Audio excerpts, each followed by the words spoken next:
Friends, welcome to knowledge track 24 online YouTube channels. Friends, कैसे हैं आप लोग? उम्मीद करता हूं कि आप लोग अच्छे होंगे और आप लोगों की तैयारी शानदार तरीके से चल रही होगी।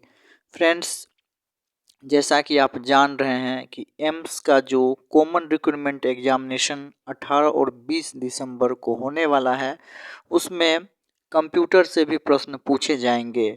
यदि आपने सिलेबस को अच्छे ढंग से पढ़ा होगा तो आप यह समझ गए होंगे कि 40 मार्क्स के जो नॉन टेक्निकल या फिर आप उसे नॉन डोमेन स्पेसिफिक सब्जेक्ट भी कर सकते हैं, उसमें 10 प्रश्न जनरल अवेयरनेस एवं नॉलेज ऑफ कंप्यूटर से संबंधित होंगे।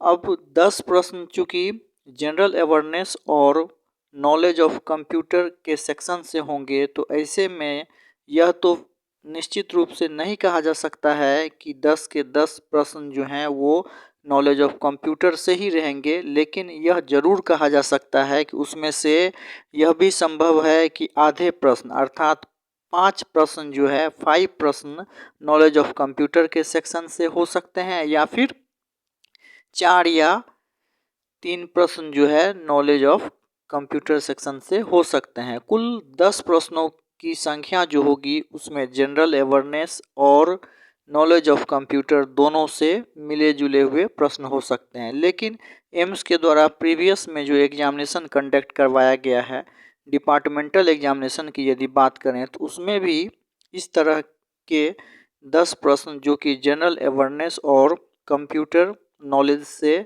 पूछे गए थे। दिल्ली एम्स के द्वारा भी डिपार्टमेंटल एग्जामिनेशन कंडक्ट करवाया गया था। इधर एम्स पटना के द्वारा भी डिपार्टमेंटल एग्जामिनेशन कंडक्ट करवाया गया था यूडीसी पोस्ट के लिए एवं एलडीसी पोस्ट के लिए, जिसे कि एलडीसीई नाम लिमिटेड डिपार्टमेंटल कॉम्पिटिटिव एग्जामिनेशन के रूप में जाना जाता है। तो उसमें भी जो 10 प्रश्न दिए गए थे, उसमें से फ्रेंड 5 प्रश्न जो हैं जनरल अवेयरनेस के और 5 प्रश्न जो है वो नॉलेज ऑफ कंप्यूटर के सेक्शन से संबंधित थे। तो इस प्रकार यह संभावना बन पा रही है कि 5 प्रश्न जो है वो नॉलेज ऑफ कंप्यूटर से संबंधित होंगे। तो चलिए, 5 प्रश्न हो या ना हो, अगर 2-3 प्रश्न भी नॉलेज ऑफ कंप्यूटर के सेक्शन से आते हैं तो वो अपने आप में काफ़ी महत्वपूर्ण होगा, क्योंकि यह AIIMS CRE common recruitment examination जो है वो T20 मैच के तरह है। मैं बार बार कहता हूँ T20 मैच इसलिए क्योंकि काफ़ी शॉर्टकट तरीके से इसमें रिजल्ट दे करके सिलेक्शन होता है और जल्द से जल्द ज्वाइनिंग दी जाती है। चूँकि सिर्फ एक ही एग्जामिनेशन होता है, यही कारण है कि काफ़ी शॉर्टकट वे में जल्द से जल्द जो है जो भी कैंडिडेट सफल होते हैं वे नियुक्त भी हो जाते हैं। तो इसमें चाहे 2 या 3 प्रश्न ही कंप्यूटर के सेक्शन से क्यों ना हो, काफ़ी महत्वपूर्ण होगा, क्योंकि आपका जो रिजल्ट होगा उसे बनाने के साथ साथ आपका जो चॉइस फिलिंग होगा उसमें भी यह एक अहम भूमिका निभाएगा। जिस हिसाब से आपकी रैंक होंगी उसी प्रकार के आपको एम्स मिलेंगे।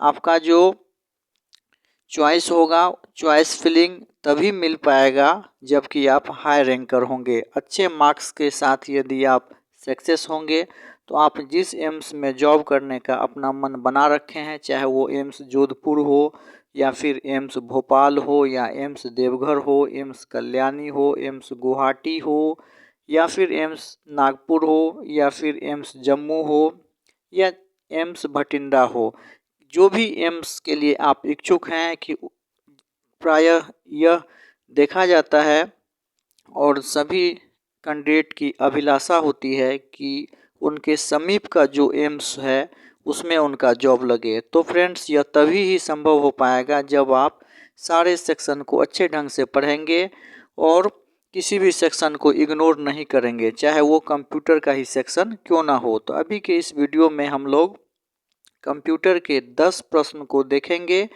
जो कि MS Office, MS Excel, PowerPoint और इंटरनेट से संबंधित प्रश्न होंगे।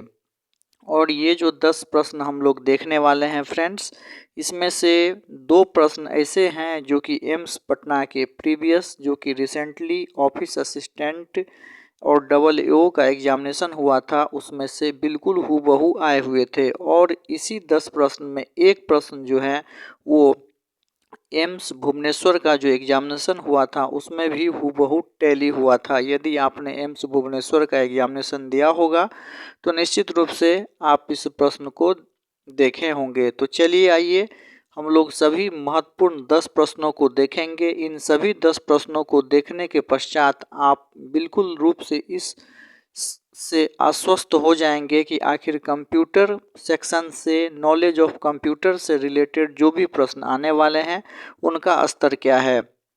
तो चलिए हम लोग प्रश्न को देख लेते हैं। प्रश्न की शुरुआत करने से पहले मैं एक बात और बता दूं कि एम्स के द्वारा जो ये एग्जामिनेशन में नॉलेज ऑफ कंप्यूटर के सेक्शन से प्रश्न पूछा जाता है वो MS Office, MS Excel, PowerPoint, ये जो 4 चीज़ें हैं उनसे महत्वपूर्ण टॉपिक्स आप कह सकते हैं। 4 जो ये महत्वपूर्ण टॉपिक्स हैं जो कि वर्क परिफेस टॉपिक्स भी कंप्यूटर के अंतर्गत कहे जाते हैं, जिसमें कि जनरली जो है सारे वर्क्स किए जाते हैं। MS एक्सेल के बाद पावर पॉइंट और MS ऑफिस तो और PowerPoint, MS Excel, MS Office और पावर पॉइंट के साथ साथ इंटरनेट, ये जो 4 टॉपिक हैं ये काफ़ी महत्वपूर्ण हैं।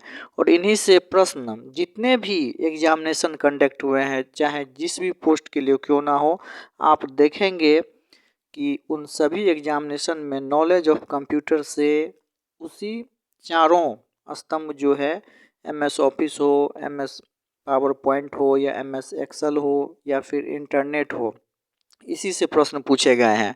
तो आपको तैयारी में इस बात का ध्यान रखना है कि ये 4 टॉपिक्स को आप अच्छे से पढ़ लीजिए, तो मे भी पॉसिबल है कि यदि एग्जामिनेशन में प्रश्न आए तो आप उन्हें बना सकते हैं। तो चलिए फिलहाल हम लोग प्रश्न को देखते हैं। पहला नंबर क्वेश्चन देखिए, कहता है डॉट डॉट नंबर एक विशिष्ट प्रक्रिया की पहचान करने का एक तरीका है जिसमें सर्वर पर आने पर इंटरनेट या अन्य नेटवर्क संदेश को अग्रेषित किया जाना है। तो सही जवाब इसका है पोर्ट। सही जवाब इसका पोर्ट है। पोर्ट जो है नंबर एक विशिष्ट प्रक्रिया की पहचान करने का एक तरीका है जिसमें सर्वर पर आने पर इंटरनेट या अन्य नेटवर्क संदेश को अग्रेषित किया जाता है। ये इंटरनेट से रिलेटेड क्वेश्चन है। चलिए नेक्स्ट क्वेश्चन देखिए। नेक्स्ट क्वेश्चन आपका दूसरा नंबर, ये देखिए, प्रेजेंटेशन में एनिमेशन प्रभाव रन करने से पहले निम्नलिखित में से कौन सा विकल्प टाइम जोड़ता है। तो देखिए ऑप्शन में on click, after previous, delay और ड्यूरेशन। तो इसका सही जवाब जो है वो डिले है। प्रेजेंटेशन में एनिमेशन इफेक्ट को डालने के लिए कहता है कि कौन सा विकल्प टाइम जोड़ता है। तो सही जवाब क्या है, डिले। तो आप देख पा रहे होंगे यह भी जो है वर्किंग प्रोफाइल से रिलेटेड क्वेश्चन है, प्रेजेंटेशन जो कि MS ऑफिस का क्वेश्चन है। चलिए नेक्स्ट क्वेश्चन देखिए। नेक्स्ट क्वेश्चन जो है आपका ये रहा, कहता है वह MS power point presentation template कौन सा है जिसका उपयोग भविष्य की प्रस्तुतियों को प्रारूपित करने के लिए किया जाता है। तो इसका सही जवाब आपका .ptox है, .potx। तो जैसा कि मैंने आपको बताया था कि MS पावर पॉइंट से रिलेटेड क्वेश्चन पूछे जाते हैं। 4 चीज़ें, MS ऑफिस, MS एक्सेल और इसके बाद MS पावर पॉइंट और साथ ही साथ इंटरनेट।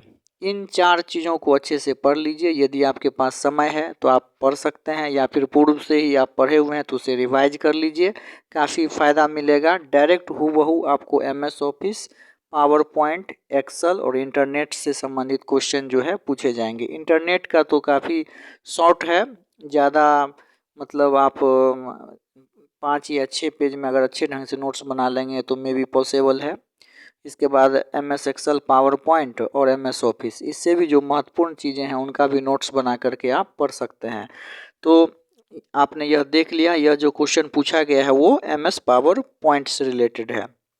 नेक्स्ट क्वेश्चन देखिए 83 नंबर के बाद हम लोग क्वेश्चन देखते हैं 84 को। कहता है which of the following is use to store datum in a worksheet, अर्थात निम्नलिखित में से कौन सा जो है स्टोर वर्कशीट में स्टोर डॉटम के रूप में यूज होता है। डाटा, वैल्यू, सेल, रिकॉर्ड, तो सही आंसर इसका सेल दिया गया है। चलिए, वर्कशीट में डेटम को स्टोर करने के लिए किसका उपयोग किया जाता है? तो सेल का जो है उपयोग किया जाता है। तो यह वर्कशीट से रिलेटेड क्वेश्चन था जो कि एमएस एक्सेल से संबंधित है। नेक्स्ट क्वेश्चन देखिए, नेक्स्ट क्वेश्चन आपका 85 नंबर कहता है कॉलम M1 से M4 में मान IMGOD है। यदि दर्ज किया गया सूत्र इक्वल टू M1:M4 है तो A1 में आउटपुट क्या होगा? तो देखिए इसका जो सही आंसर है वो I दिया गया है। नेक्स्ट क्वेश्चन देखिए, नेक्स्ट क्वेश्चन जो है आपका ये रहा 86 नंबर कहता है निम्नलिखित में से कौन सा फीचर MS एक्सेल 2018 में उपलब्ध नहीं है? मैंने बताया था ना आपको कि MS एक्सेल से प्रश्न पूछे जाते हैं और ये देख लीजिए MS एक्सेल का ही प्रश्न है।